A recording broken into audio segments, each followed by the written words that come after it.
Salut, alors je vais vous présenter une ration de 24 heures. Donc là il y en a plutôt pour 2 que pour 1. Mais tout seul on peut bien se blinder le bide comme ça. Donc je vais commencer par le matin, ce que je prendrai, ce que je prends d'habitude. Du thé, sachet de thé, qui est facilement remplaçable par des épines de résineux. Ce que je préfère personnellement, ça m'évite d'emporter les sachets tout le temps. Ensuite, pour manger le matin, des chapatis nature. Donc pour ça j'ai 250 g de farine, ce qui me permet de faire un peu plus de 6 chapatis. Donc j'ai fait nature. Et j'en prends qu'une partie pour le matin évidemment. Pour la journée, pour le midi, pour l'après-midi, pour se restaurer quand on a besoin de travailler. Je prends des chapatis, je m'en fais avec 2 chapatis, je mange bien.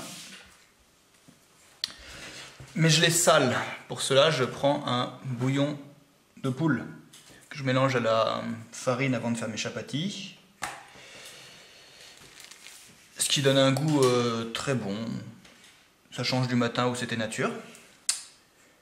Et pour assouplir la pâte, j'ai non pas de la chartreuse comme peut laisser penser la bouteille, mais de l'huile de noix, donc 3 centilitres d'huile de noix qui peuvent me servir à diverses choses, donc assouplir la pâte,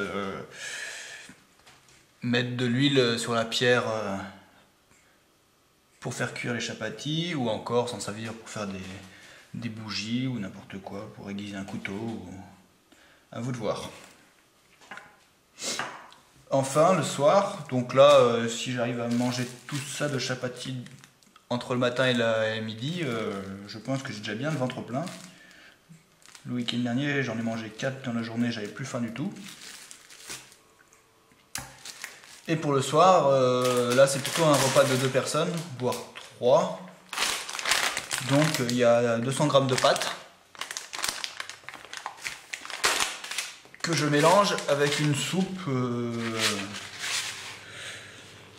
lyophilisée qu'on trouve dans les grandes surfaces qui coûte 1 euro, quand même pas. Et en fait, ce que je fais, c'est que je fais cuire les pâtes d'abord. Je préfère prendre des coquillettes d'habitude, par ailleurs. Je fais cuire les pâtes. Et une fois, juste avant qu'elles soient cuites, je balance la soupe dedans et je laisse évaporer toute l'eau. Ce qui me donne une sorte de flan de pâte très consistant. Pour vous donner une idée, avec 200 g de pâtes et un sachet comme ça, je nourris 4 personnes le soir. Voilà.